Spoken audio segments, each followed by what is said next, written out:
Israel ಎನ್ನುವುದಕ್ಕಿಂತಲೂ Iran USA ಯುದ್ಧ ನಿಲ್ಲುವ ಕ್ಷಣ ಕಾಣುತ್ತಿಲ್ಲ ಹಾಗೂ ಇರಾನ್ ಈಗ ಪಡುವಣ ಏಷ್ಯಾದಲ್ಲಿನ ಯುಎಸ್ಎಗೆ ಸೇರಿದ ಬ್ಯಾಂಕ್ಗಳ ಮೇಲೆ ದಾಳಿಯನ್ನ ನಡೆಸಲು ಸಿದ್ಧತೆ ನಡೆದಿರುವುದಾಗಿ ತಿಳಿದುಬಂದಿದೆ. ಯುದ್ಧ ನಿಲುಗಡೆ ಬಗೆಗೆ ಇರಾನ್ ಕೆಲವು ಷರತ್ತುಗಳನ್ನು ಮುಂದಿಟ್ಟಿದೆ. ಯುದ್ಧ ಆರಂಭಿಸಿದ್ದು ಯುಎಸ್ಎ, ಅದನ್ನ ಇರಾನ್ ಮಾತ್ರ ನಿಲ್ಲಿಸಬಲ್ಲದು, ನೀವಲ್ಲ ಎಂದು ಇರಾನ್ ಟ್ರಂಪ್ರಿಗೆ ಎಚ್ಚರಿಕೆ ನೀಡಿದೆ. ಮೊದಲನೇದಾಗಿ ಯುದ್ಧ ವಿರಾಮಕ್ಕೆ ಇರಾನ್ ಸಿದ್ಧವಿಲ್ಲ. ಸಂಪೂರ್ಣವಾಗಿ ಯುದ್ಧ ನಿಲ್ಲಬೇಕು. ಮತ್ತೆ ಮತ್ತೆ ಗಿರಿಕ್ ಯುದ್ಧ ನಡೆಯುವುದಾದರೆ ಯುದ್ಧ ನಿಲ್ಲಿಸುವುದರಿಂದ ಯಾವ ಪ್ರಯೋಜನವೂ ಇಲ್ಲ ಎಂದು ಇರಾನ್ ಹೇಳಿದೆ.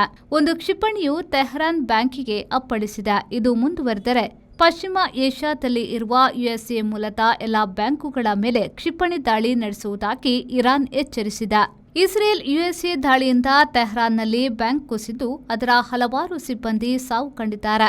ಇದು ಇಡೀ ಪಶ್ಚಿಮ ಏಷ್ಯಾದ ಯುಎಸ್ಎ ಬ್ಯಾಂಕುಗಳಲ್ಲಿ ನಡೆಯಬೇಕಾದ್ರೆ ಇರಾನ್ ಬ್ಯಾಂಕುಗಳ ಮೇಲೆ ದಾಳಿ ಮಾಡಿ ಎಂದು ಖಾತಮ್ ಅಲ್ ಅನ್ಬಿಯಾ ಕೇಂದ್ರ ಕಚೇರಿ ಎಚ್ಚರಿಕೆ ನೀಡಿದೆ. ಇಂದು ಕೂಡ ಈ ಕಡೆ ದಾಳಿ ನಡೆದುದರಿಂದ ಕೊಲ್ಲಿ ದೇಶಗಳ ಹತ್ತಾರು ವ್ಯವಹಾರಗಳು ಮಾಮೂಲಿಗೆ ಮರಳಲಿಲ್ಲ.